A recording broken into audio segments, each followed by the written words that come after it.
नमस्कार, मैं शालिनी और आप देख रहे हैं बेधड़क इंडिया न्यूज। आइए बढ़ते हैं आज की बड़ी खबर की ओर। आपला अमूल्य रक्त इथे आज दान करत आहे। देखिए, सम्माननीय राज साहब का जो आज जन्मदिन है, लेकिन हम लोग ने जो बड़े मतलब बहुत बड़ा प्रोग्राम यहाँ पे आयोजित किया था, लेकिन हमने वो रद्द किया है। उसका कारण ऐसा है कि जो अहमदाबाद में जो दुर्घटना घटी है उसको नज़र रखते हुए हम लोग ने वो प्रोग्राम रद्द किया है। और जो सर्वश्रेष्ठ दान है, जो रक्तदान है, वो हम लोगों ने ब्लड कैंप का यहाँ पे आयोजन किया है। 300 प्लस ब्लड देने का हमारा संकल्प है। गए साल में हम लोगों ने 185 ब्लड बैग दिए थे उनको, और इस टाइम 300 प्लस देने का हमारा संकल्प है। तो राज साहब ने जैसा आदेश दिया था कि हमको कोई सेलिब्रेशन नहीं करना है। दुर्घटना जो घटी है वो पाकिस्तान के भी जो युद्ध में जो गए हमला हुआ, तो उसको मैं श्रद्धांजलि महाराष्ट्र में सेना की तरफ से करता हूँ। तो मुझे लगता है कि बहुत ही अच्छा संदेश जाएगा, क्योंकि ब्लड कैंप सर्वश्रेष्ठ दान ब्लड दान है। तो मुझे लगता है कि बहुत ही अच्छा रिस्पांस मिला है, और एनजीओ है, उद्योगपति है, सब बहुत जनों ने हम लोग को सपोर्ट किया है। तो मुझे लगता है बहुत ही अच्छा संदेश जाएगा। अहमदाबाद में जो दुर्घटना घटी, उन पीड़ितों को क्या कहेंगे?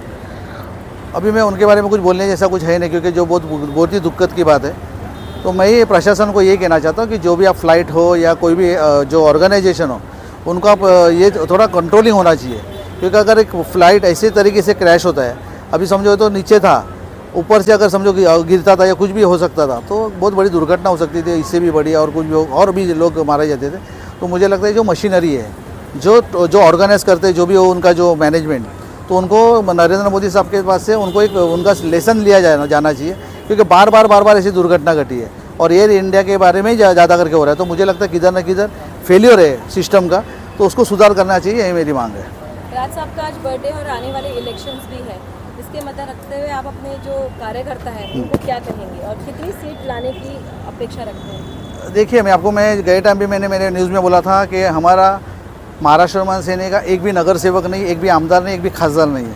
हमारे पास खोने के लिए कुछ नहीं है, लेकिन पाने के लिए हमारे पास बहुत कुछ है। तो मैं चाहता हूँ कि आने वाले इलेक्शन में महाराष्ट्र में सेना और शिवसेना जिसका भी गठबंधन हो, महाराष्ट्र में से आप देखते रहें कि विरोधी पक्ष की भूमिका आज मीरा भाईंदर में कोई भी पार्टी किसी को कौन सा मुद्दा नहीं ले रहा है। सब सत्ताधारी है, विपक्ष है, सब आराम से बैठे हैं। लेकिन महाराष्ट्र में ऐसी संगठन है वो रोड पे उतर के काम कर रही है। जब पानी का प्रश्न हो, लेबर का पगार का विषय हो, गटर हो, रोड का हो, तो यही इनिशिएटिव हम लोग लेते हैं। तो मुझे लगता है ये ज़मीन से जुड़े हुए हम लोग कार्य करते हैं। तो हमारे सभी महिला कार्यकर्ता हो या पुरुष कार्यकर्ता हो, ये ज़मीन से जुड़े। तो मैं नागरिकों को ये कहना चाहता हूँ कि और सोना और पीतल में आप फ़र्क समझो। अभी जो आपको जो बड़े बड़े दावे करके गए इलेक्शन में, पानी 6 महीने में लाएंगे, किधर गया? सूर्या डैम के माध्यम से बहुत बड़े पैमाने पर भ्रष्टाचार हो रहा है, नागरिकों को दिशाभूल किया जाता है, लॉकडाउन के नाम पे दिशाभूल किया जाता है। तो ये किधर ना किधर फेल्योर है, 101% फेल्योर है। तो मुझे लगता है महाराष्ट्र वन सेना और जो भी हमारे जो मित्र पक्ष रहेंगे, उनको सम्मान करना और उनको न्याय देना का काम आपके हाथ में है। तो नागरिकों को मैं इतना ही कहना चाहता हूँ कि 1500 के चक्कर में न पड़े, और 1500 के चक्कर में अपन 5 साल अपना गंवा रहे, तो उसके ऊपर ध्यान देना चाहिए। और महाराष्ट्र वन सेना का बहुत ही अच्छी ताकत मीरा भाईंदर में रहेगी, आपको मैं आपके माध्यम से मिलेगी।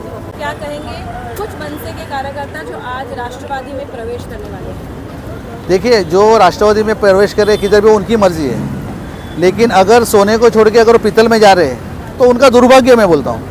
आज सम्माननीय राज साहब, देखिए आपको मैं आपके माध्यम से मैं कहना चाहता हूँ, राज साहब को अगर मुख्यमंत्री या कोई मंत्री बनने का रहता था ना, तो बहुत पहले बन जाते थे। वो झूठा बोल के पूछ हिला के ना, उनको कोई भी पोस्ट नहीं चाहिए। महाराष्ट्र के हित के लिए उनको काम करना है, डुप्लीकेट गिरी काम नहीं करना है। राज साहब के जबान पे है ना, वही पेट पे है, वही पेट पे है, वही जबान पे। नहीं तो मुंह पे अलग और इसे स्टेज पे अलग और ग्राउंड लेवल पे अलग, वो ऐसी बात नहीं है।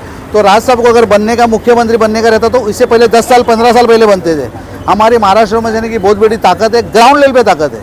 हम लोग को कोई भी जुमला देने का नहीं है, पानी ला के देंगे, हम लोग ये देंगे वो देंगे, वो हमारा काम नहीं है। हम लोग को जो हमारे पेट में हो, हमारे जबान में। तो मैं कार्यकर्ताओं को मैं शुभकामनाएं दे सकता हूँ, उनको मैं शुभकामनाएं दे सकता हूँ कि सोना को छोड़ के आप पीतल में जा रहे हो तो आपका दुर्भाग्य ही है। आपका वापस आने का जो रास्ता है ना, वो खुला रखिए, बस इतना मैं आपको कहना चाहता हूँ आपसे।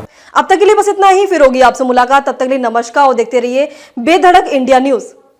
ऐसे ही लेटेस्ट अपडेट पाने के लिए हमारे चैनल को सब्सक्राइब करें और तुरंत नोटिफिकेशन पाने के लिए बेल आइकन प्रेस करना ना भूलें। यदि आप हमें फेसबुक या इंस्टाग्राम के माध्यम से देख रहे हैं तो हमारे पेज को फॉलो जरूर करें। धन्यवाद।